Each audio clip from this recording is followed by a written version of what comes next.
Graça e paz sobre a tua vida, mais uma reflexão, mais um tempo para repensarmos nossas vidas.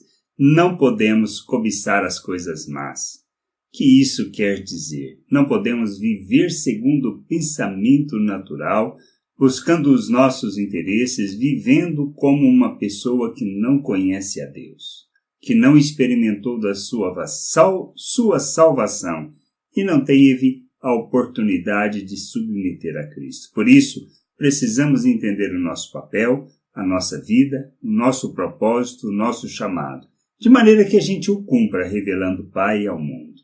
Que a gente possa entender isso. E Paulo, escrevendo sobre essa questão de não cobiçar as coisas más, ele fala isso lá em 1 Coríntios, no capítulo 10, do verso 6 ao 10, que diz: Ora, estas coisas se tornaram exemplos para nós, a fim de que não cobicemos as coisas más, como eles cobiçaram. Não vos façais, pois, idólatras, como alguns deles, porquanto está escrito: o povo assentou-se para comer e beber, e levantou-se para divertir-se. E não pratiquemos imoralidade, como alguns deles o fizeram e caíram num só dia 23.000. Não ponhamos o Senhor à prova, como alguns deles já fizeram, e pereceram pela mordedura das serpentes. Nem murmureis, como alguns deles murmuraram e foram destruídos pelo exterminador. Paulo está se referindo ao povo judeu durante a sua jornada pelo deserto. Mas isso se aplica só a eles? Claro que não, se aplica às nossas vidas. E precisamos entender que não podemos viver segundo essa perspectiva. Porque somos idólatras não quando adoramos ídolos, mas quando colocamos alguma coisa acima ou à frente daquilo que seja o conhecimento, a experiência, colocar o nosso Deus, o nosso Pai. Por quê? Porque se colocamos é porque nós confiamos. E isso se trata de quê? De pequenas coisas, o próprio ventre, os próprios desejos, a própria vontade, o dinheiro, as nossas necessidades. Isso é ser idolatria. E nós não podemos buscar os nossos interesses. Precisamos entender que isso não faz parte do reino de Deus. Murmurar, reclamar, ser mentiroso. Então, tudo isso são coisas que nós não devemos cobiçar. Não devemos cobiçar ou desejar ou praticar em nossas vidas, porque não faz parte da nossa vida. Porque morremos para tudo isso, morremos para o pecado. Morrer para o pecado, precisamos entender que é morrer para viver uma vida segundo o pensamento natural que contradiz, ou seja, que é contrária à natureza divina.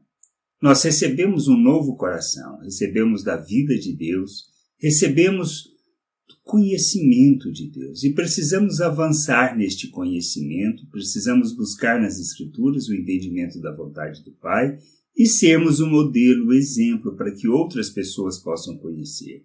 Fazer isso implica em que nos tornamos exemplo, modelo e oferta pelas pessoas, pois as nossas vidas, pois andamos segundo o novo coração e como propósito de vida temos que revelar o Pai ao mundo.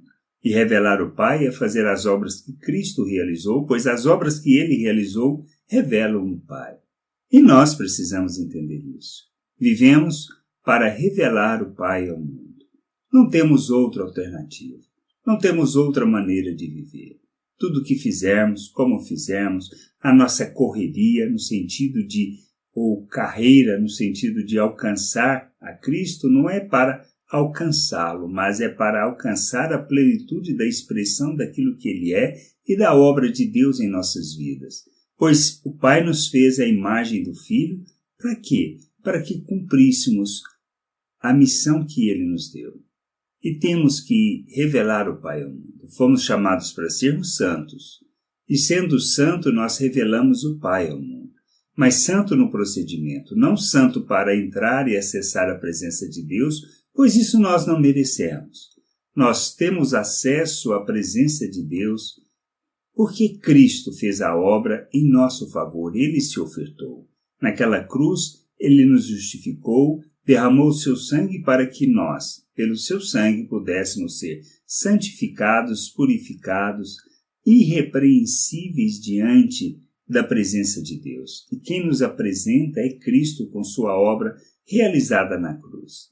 Nós não temos outra maneira de acessar o Pai. E por termos acesso, por termos sido feitos novas criaturas, recebido um novo coração e libertos do domínio do pecado, ou seja, da maneira de viver neste mundo do pensamento natural, nós podemos nos submeter a Cristo à justiça, ou seja, fazermos obras de justiça que revelam o Pai, que manifestam o Pai ao mundo.